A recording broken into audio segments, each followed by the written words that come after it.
Hello guys, welcome to my channel. Today in this video I'm going to show you how to fix when Windows 11 Installation Assistant is not launching.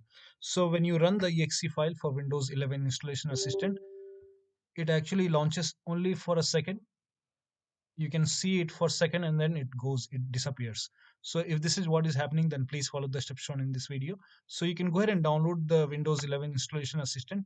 Now go to the download location. So click on it on this up arrow and then click on show in folder, and once you are in the download location, make a right click and then select properties, and then go to the compatibility tab and then put a check on the box which says run this program in compatibility mode for, and select Windows 7. When you select Windows 7, now click on apply. Okay, now you can go ahead and try to launch the assistant from here.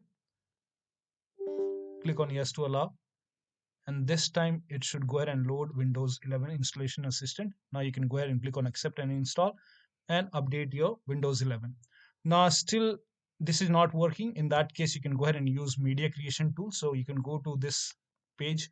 The link is provided in the video description.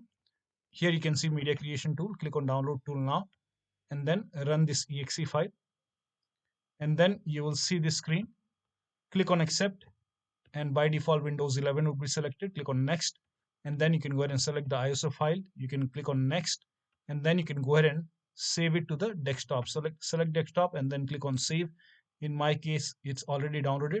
Now once the download is complete, you can go ahead and run this Windows ISO file. Make a double click, and then you have to go ahead and run this setup file. Make a double click, click on yes to allow. Now this will go ahead and load Windows 11 now, and here you can see install Windows 11. Click on next, and now it will go ahead and check for update.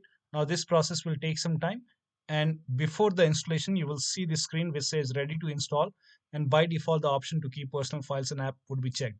Now when this is checked, you will not lose any data on the computer, so you can go ahead and click on install, and after the installation log into your computer and your Windows 11 should be up to date.